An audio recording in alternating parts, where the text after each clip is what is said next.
Hello friends, I welcome you in lecture number 1 on sampling distributions.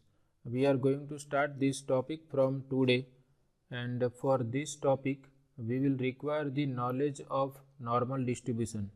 So if you have not seen the lectures on normal probability distribution, I suggest you to watch those lectures on normal distribution, because without the knowledge of normal distribution we are not able to understand upcoming topics.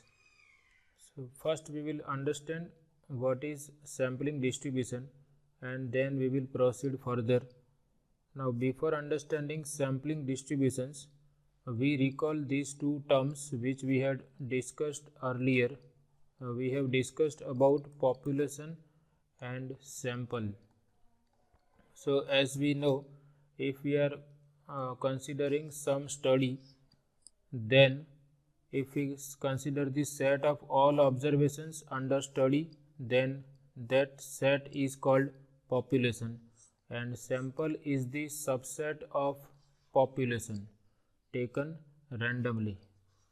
So generally what happens, if we are interested in the study of some characteristics of some population, then generally the population is of big size, and it is not possible to study each and every object of the population related to that characteristic. So instead of that, we consider a small portion of the population known as sample, and we consider the study of that characteristic for that sample, and from the study of that sample we estimate the characteristic of the population. So that process is known as statistical inference, and this process, statistical inference, is the study of population using the data related to sample, or using the study of the sample which is taken from a population. So goal of statistical inference is to estimate the parameters of the population using samples which are taken from the population. Now before going for this sampling distributions, we also recall that we are familiar with the this population mean, which we denote by mu, population variance, which we denote by sigma square, population standard deviation is denoted by sigma. So all these quantities are known as parameters of the population. We will use this word parameter for all these quantities which are related to population, and corresponding quantities of the sample are: sample mean is denoted by x bar, sample variance is denoted by s square, sample standard deviation is denoted by s. So we will use this word statistic for all these quantities which are related to sample. So a statistic for a sample can be sample mean, sample variance, or sample standard deviation.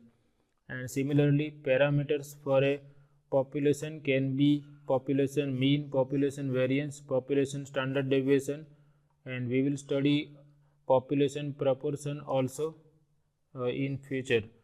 So we will understand this terminology, that statistic is the word used for parameters of the sample which are like sample mean, sample variance, and parameters is the word used for all these quantities of the population.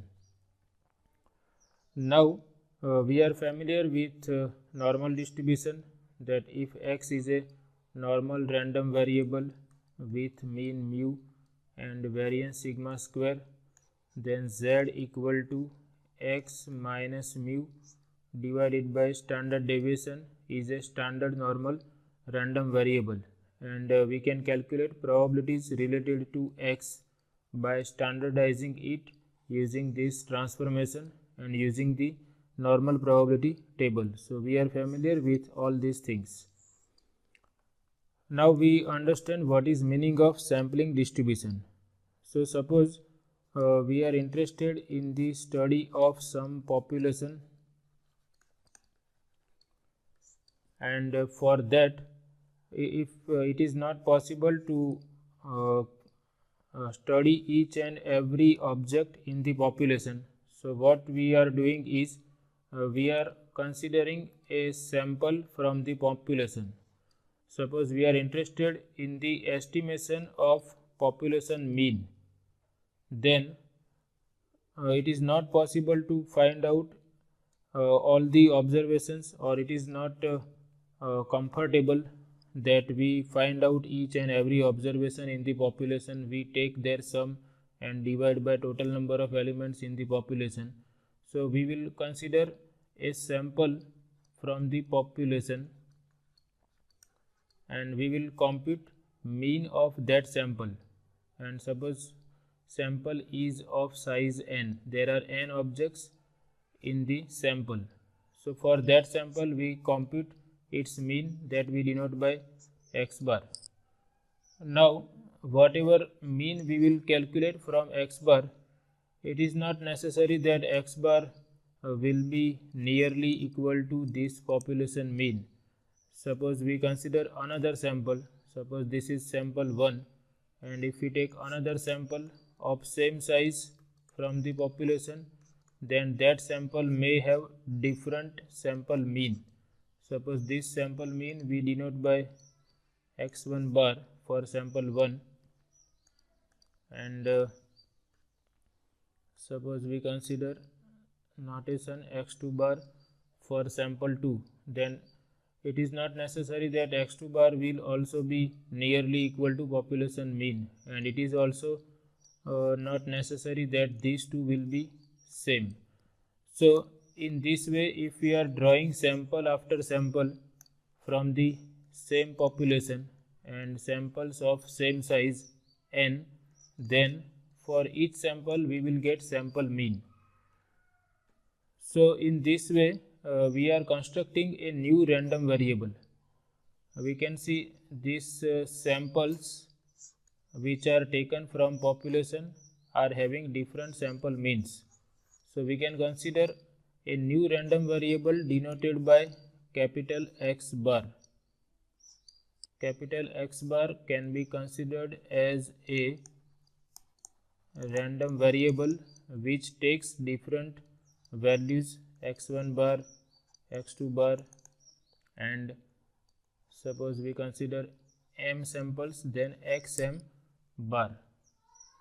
So x bar, that is sample mean, is a random variable having different sample means. So we can compute corresponding probabilities. We can compute capital X bar, take the value say x1 bar. Similarly, probability that this capital X bar will take a value x2 bar.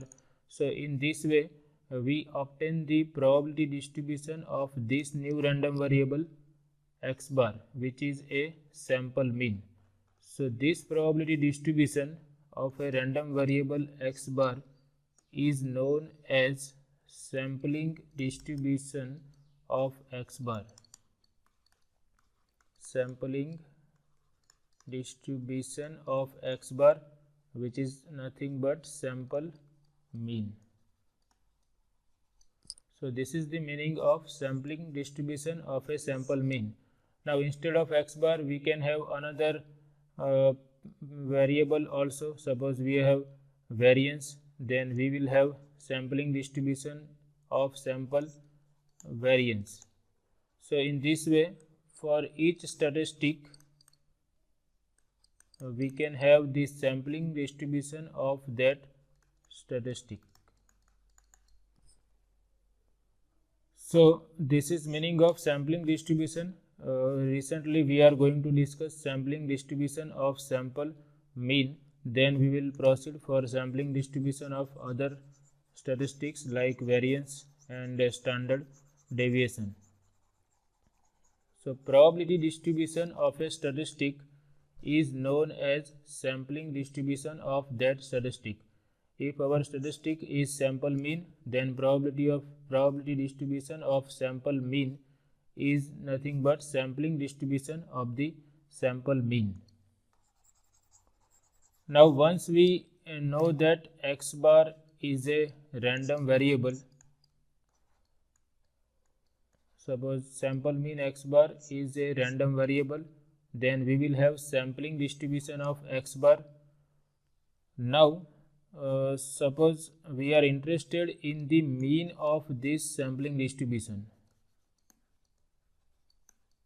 Suppose we are interested in the mean of x bar, then we have one result which says that if we compute the mean of this x bar, then that is always equal to population mean mu, and variance of this random variable x bar or variance of the sampling distribution of x bar, that is denoted by sigma suffix x bar, will be equal to square of variance of population mean divided by n, or we can write down the standard deviation of x bar, that is going to be square root of variance, which is sigma divided by under root n. Therefore sample mean and sample standard deviation of sampling distribution of x bar are given by these two formulas. Mean of x bar is mu and standard deviation of x bar is sigma upon under root n. So we will remember this also. Now what is the use of sampling distribution? So we have one result which is known as Central Limit Theorem. So this is very important result. Throughout upcoming topics we are going to apply Central Limit Theorem. This is the heart of applied statistics.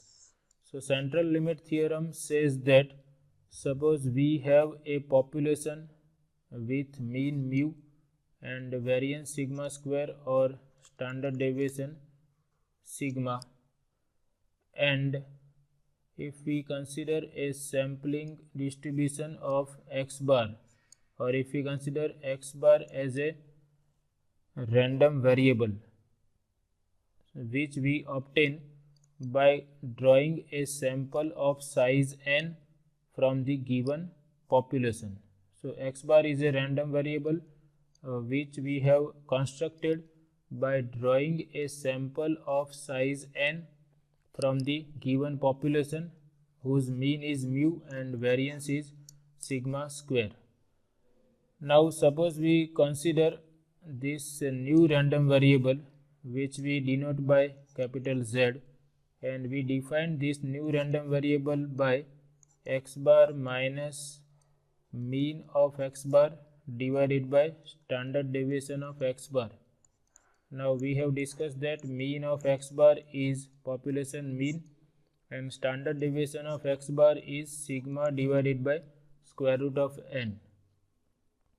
So again I repeat, suppose we consider a sample of size n from a population whose mean is mu and variance is sigma square, and we define this new random variable z using this sample mean as z equal to x bar minus mu divided by sigma over under root n.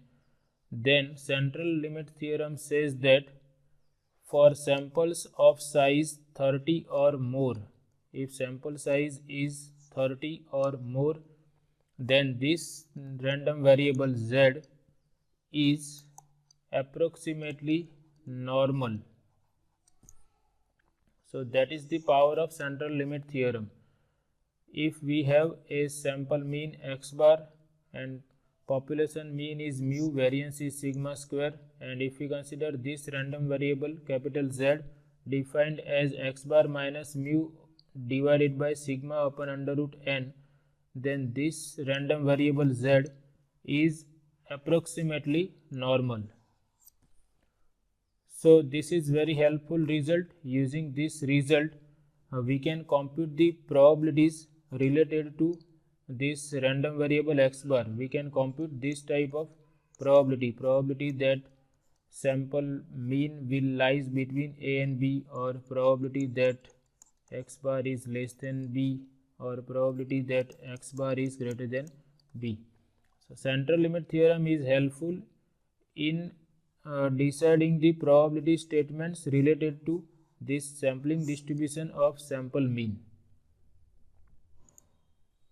So all these things I have written systematically. First we recall the definition of sampling distribution. So as we discussed, the probability distribution of a statistic is called a sampling distribution. If our statistic is sample mean, then it is known as sampling distribution of the sample mean, or simply sampling distribution of the mean.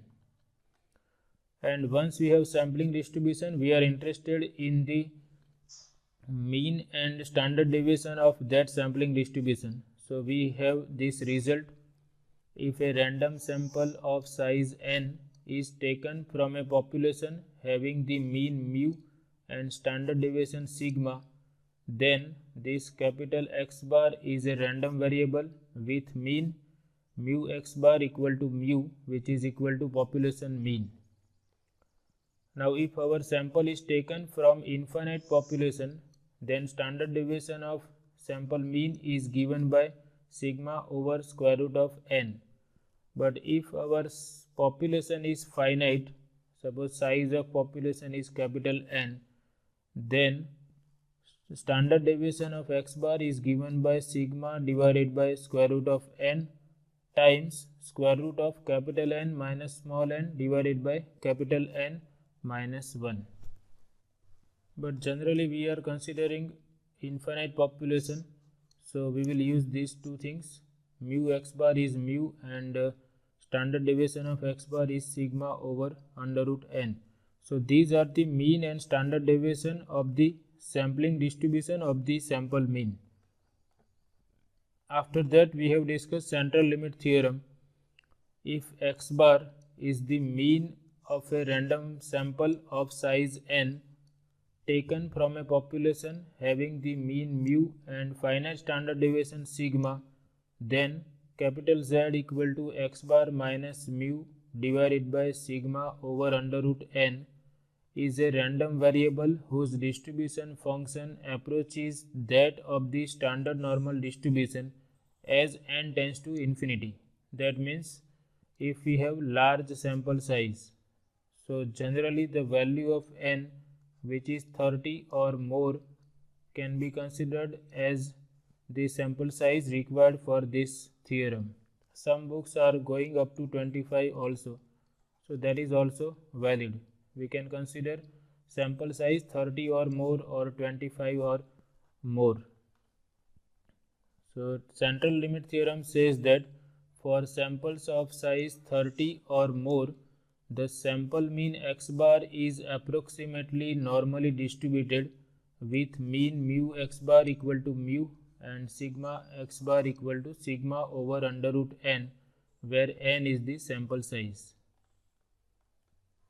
The central limit theorem says that no matter what the distribution of the population is, as long as the sample size is large, the sample mean is approximately normally distributed.